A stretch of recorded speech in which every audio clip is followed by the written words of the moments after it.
अस्सलाम वालेकुम viewers, tech city channel में आप लोगों को वेलकम। व्यूअर्स, आज की इस वीडियो में हम डिस्कस करेंगे कि आईफोन 11 से 17 प्रो मैक्स तक हेलो स्क्रीन बाईपासिंग के बाद एप्पल आईडी आराम से साइन इन हो जाती है आसानी से या प्रॉब्लम करती है, और अगर साइन इन नहीं होती तो इसको फिर कैसे हमने हैंडल करना है। नई आईडी तो नहीं बन सकेगी, बाईपास फ़ोन पे आईडी बनने में प्रॉब्लम होता है, तो किसी और डिवाइस से बनाकर साइन इन किया जा सकता है। तो मेरे पास ऑलरेडी बनी हुई एक आईडी है, ये आईडी मैं टाइप कर रहा हूँ। ठीक है, टाइप करने के बाद हम इसका पासवर्ड भी देंगे और देखते हैं ये आसानी से साइन इन हो जाती है या नहीं। ठीक है, mibrahim1122.glm@icloud.com आईडी में टाइप कर रहा हूँ यहाँ पे, और इसके बाद हम इस आईडी का पासवर्ड भी देंगे। ठीक है जी, आईडी टाइप हो गई है। नेक्स्ट करते हैं, अब हम इसका पासवर्ड देंगे और पासवर्ड देने के बाद देखते हैं कि क्या रिज़ल्ट आता है हमारे सामने। तो पासवर्ड देने के बाद देखिए, जब हम साइन इन करते हैं तो ये थोड़ा सा टाइम लेगा। टाइम लेने के बाद आगे क्या रिज़ल्ट आता है इस चीज़ को देख लेते हैं और उसके बाद फिर आगे चलते हैं। तो आईफोन 11 से लेकर 17 प्रो मैक्स तक अब हम फ्री में EFT प्रो से हेलो स्क्रीन बाईपास कर सकते हैं विदाउट नेटवर्क। तो इसके बाद एप्पल आईडी यूज़ करने के लिए, ऐप स्टोर यूज़ करने के लिए आईडी के देखें डिड नॉट वेरिफिकेशन कोड, और यहाँ पे टेक्स्ट कोड हम टाइप करते हैं तो ये वेरिफिकेशन कोड मेरे मोबाइल नंबर पे आ जाएगा। उसके बाद ये वेरिफिकेशन कोड हम यहाँ पे टाइप करेंगे और देखते हैं कि आईडी साइन इन हो जाती है या नहीं। तो वेरिफिकेशन कोड का वेट करते हैं जी, जैसे SMS आता है तो हम फिर वो कोड यहाँ पर टाइप करते हैं। तो आगे जी 206993। ठीक है, ये देखें, ये मैंने वेरिफिकेशन कोड जैसे ही टाइप किया है तो इसके बाद साइन इन के बजाय ये कह रहा है could not communicate with the server. Okay करते हैं, और इसके बाद जो है अगर हम ओके कर देते हैं तो उसके बाद कुड नॉट साइन इन। ठीक है जी, अब ये ऐसा क्यों हो रहा है? क्योंकि ये फ़ोन बाईपास हो चुका है। आपको ओपन मेन्यू बाईपासिंग की भी काफ़ी सारी वीडियो दिखाई है, उसमें इस तरह का केस नहीं होता क्योंकि आईडी रिमूव हो जाती है। अब ये फ़ोन क्योंकि बाईपास हुआ है, इसलिए आप सिंपल तरीके से एप्पल आईडीज़ पे साइन इन नहीं कर पाएंगे।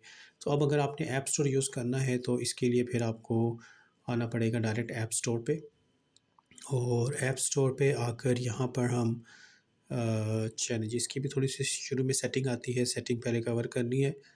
तो ऐप स्टोर पे जब आते हैं तो ये देख लें लोडिंग, तमाम ऐप्स अभी ये लोड करके इसके बाद कंटिन्यू करते हैं। कंटिन्यू करेंगे, यहाँ पे पर्सनलाइज्ड एड्स का ऑप्शन आएगा, थोड़ा सा टाइम लगता है। उसके बाद हम इसको स्क्रॉल करेंगे और पर्सनलाइज्ड ऐड ऑन कर देते हैं। इसके बाद हम सर्च पे आते हैं। सर्च पे आके हम कोई भी ऐप, फ़र्ज़ करें मैं व्हाट्सएप लिखता हूँ यहाँ पे कि हमने व्हाट्सएप इंस्टॉल करना है अपने मोबाइल में। तो व्हाट्सएप, ये देखें व्हाट्सएप मैसेंजर के ऊपर टैप करते हैं। व्हाट्सएप मैसेंजर हमें इंस्टॉल करना है और इसके बाद हम गेट करेंगे, तो साथ ही इसने एप्पल आईडी और पासवर्ड मांगना है। तो वही एप्पल आईडी जो पहले साइन इन नहीं हो रही थी, उसी एप्पल आईडी को अब मैं यहाँ से साइन इन करता हूँ, mibrahim1122.glm@icloud.com, और इसके बाद हम इस आईडी का पासवर्ड भी यहाँ पर देते हैं। ठीक है जी, पासवर्ड हमने टाइप कर दिया है। अब हम साइन इन करते हैं तो देखते हैं जी आईडी यहाँ से साइन इन हो जाती है या नहीं।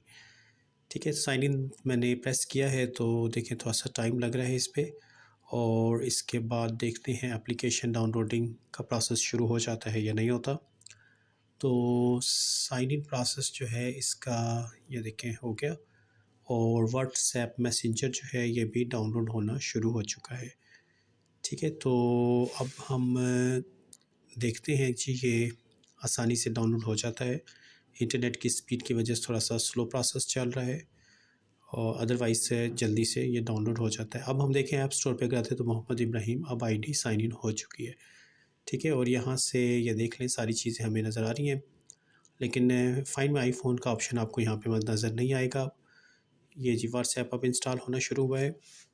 तो यहाँ पे देखें, अब हम मज़ीद फाइंड माई डिवाइस सेटिंग्स पे आते हैं, find my iPhone location service. तो फाइंड माई आईफोन ऑन वाला ऑप्शन यहाँ पे नहीं आ रहा। ठीक है, फाइंड माई फ़ोन, ये देखें यहाँ पे भी आपको इस तरह का कोई ऑप्शन नहीं नज़र आएगा ऑन या ऑफ़ करने का।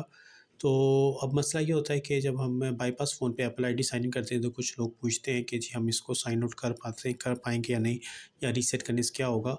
तो रीसेट करने के से कुछ भी नहीं होगा, और साइन आउट हो जाएगा या नहीं ये भी आपको अभी दिखा देता हूँ। क्योंकि देखें, जो फ़ोन बाईपास होंगे आईफोन 11 से लेके 17 प्रो मैक्स तक, उसको अगर आप साइन आउट करेंगे तो उसने आपसे किसी किस्म का पासवर्ड वगैरह नहीं मांगना। ठीक है, आसानी से साइन आउट हो जाएगा, और अगर आप इसको इरेज़ भी कर देते हैं तो भी कोई मसले वाली बात नहीं है। ये देखिए मैं इसको यहाँ से सेटअप करने की कोशिश कर रहा हूँ पहले कि फाइंड माई फ़ोन का ऑप्शन, तो बाईपासिंग के बाद कुछ ऑप्शन हाइड हो जाते हैं, सामने नहीं आते।